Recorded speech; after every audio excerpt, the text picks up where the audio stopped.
कोई भी साथी में हम लोग गरीब आदमी है, इतना गरीब है कि मजदूरी कर करके बच्चा लोग के पढ़ा रहे हैं। आज पढ़ाने के प्रमाण हमरा यही मिला है कि वैकेंसी का एगो प्रमाण मिल के नौजवान के मुआवजा जा रहा है, समझ के नहीं।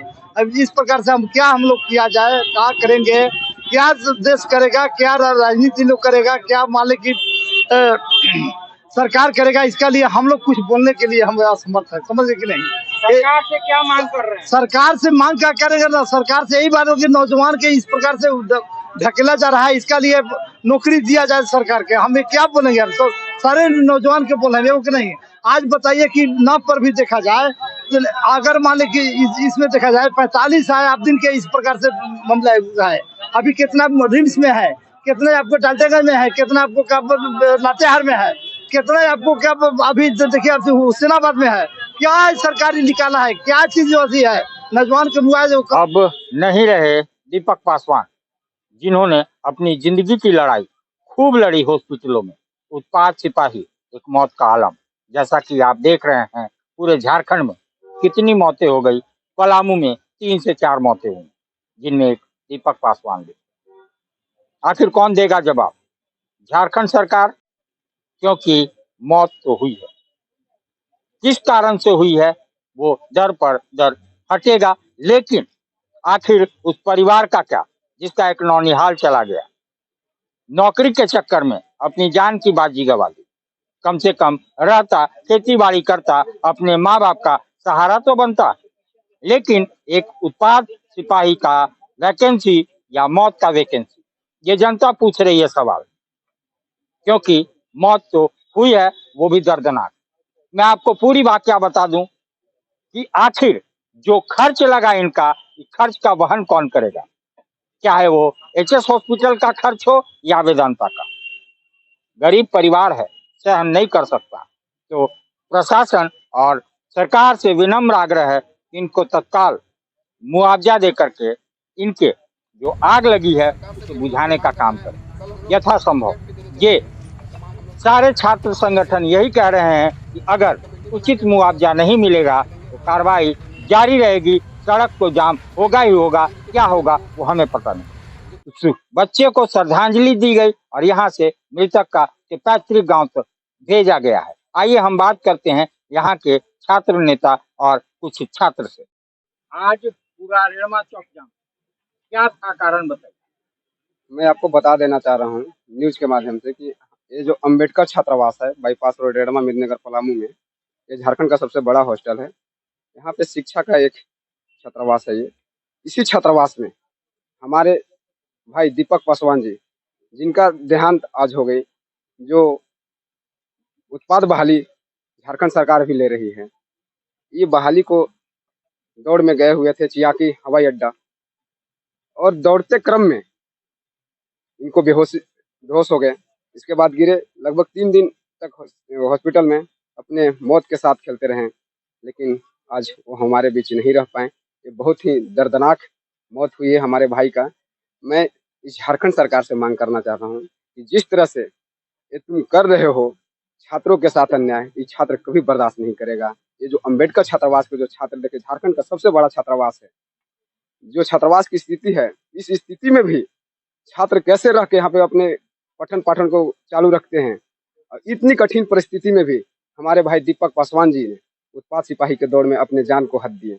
मैं झारखंड सरकार हेमंत सोरेन से मैं मांग करता हूँ कि जो मेरे छात्रावास के छात्र दीपक पासवान जी हैं, जिस उत्पाद बहाली में जान हथ दिए दौड़ने के क्रम में, मैं झारखंड सरकार से मांग करता हूँ कि इनके परिजनों को 50 लाख की मुआवजा और एक सरकारी नौकरी दिया जाए, क्योंकि इनके पिताजी भी पूर्व में गुजर चुके हैं, इनके माँ विधवा हैं और इनके भाई 2 बेरोजगार हैं। ये रोजगार के लिए गए हुए थे आंदोलन, ये आपको दौड़ में, और इसके बाद इनका जान चली गई। इसका भुगतना पड़ेगा ये जो झारखंड सरकार जिस तरह से ये बहाली ले रही है।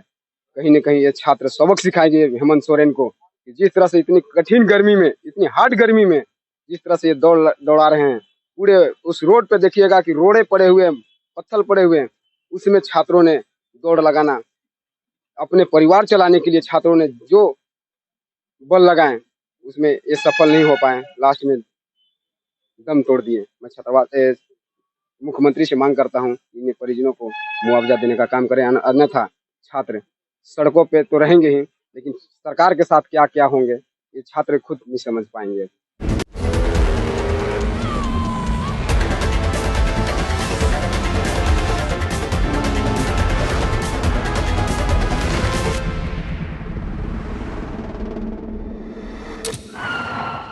What did you see?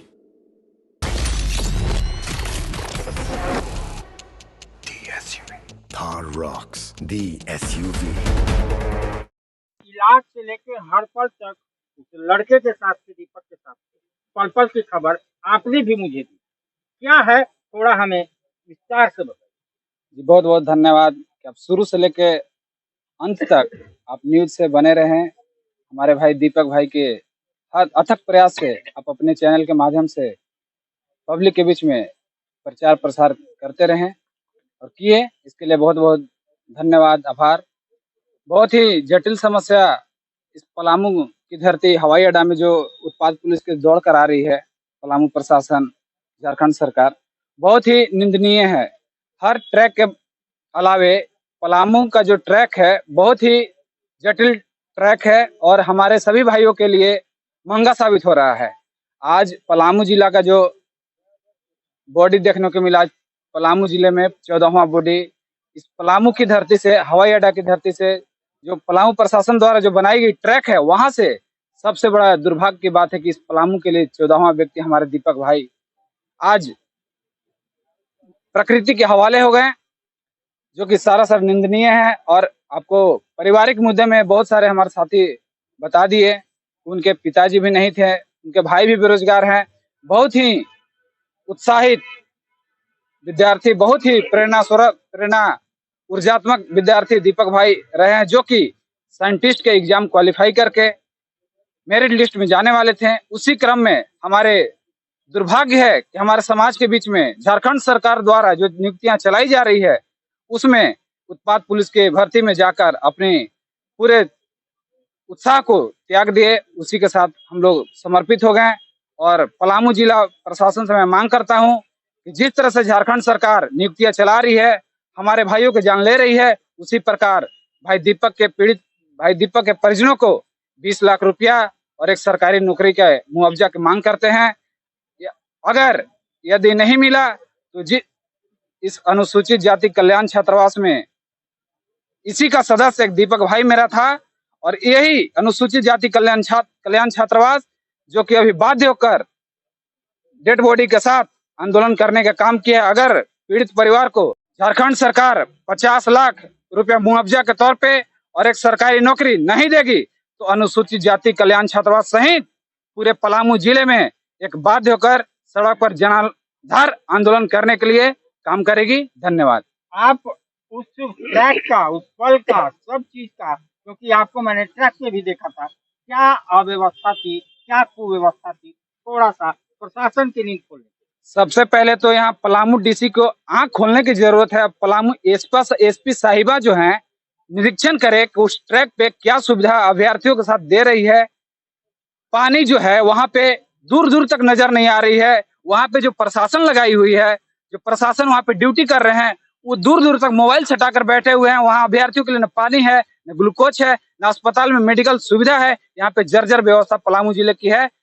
आप देख सकते हैं, आप बहुत सारे घटनाओं को जूझे हुए हैं, देखे हुए हैं, आप हमसे ज्यादा रूबरू हैं, आप खुद ही आकलन कर सकते हैं पलामू की स्थिति क्या है। क्या कहना चाहते हैं, क्योंकि एक दुखद पल, सभी का आंख रो रहा है, सभी का मन भावुक।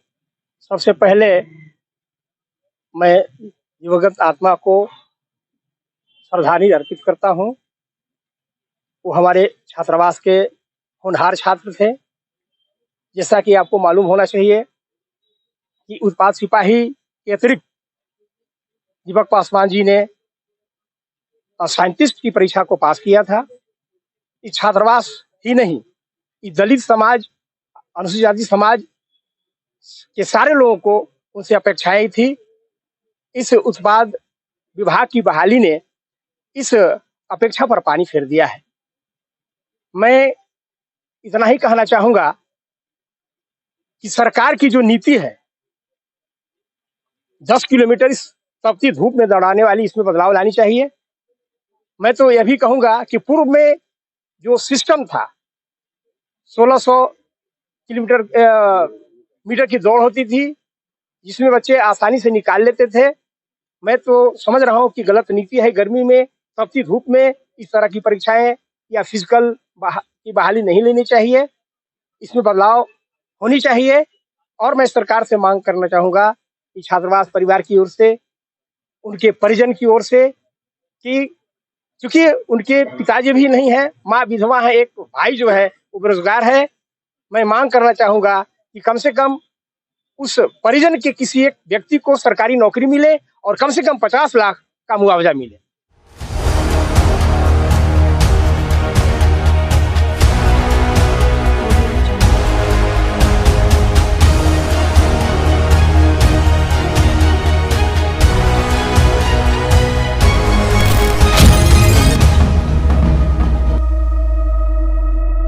जसवंत जी बताइए क्या कहना चाहते हैं, क्योंकि सबका मन मर्माहत हो चुका है। सबसे पहले मैं दीपक जी को भावपूर्ण श्रद्धांजलि देता हूँ, क्योंकि हमारे समाज में अपूरणीय क्षति हुई है।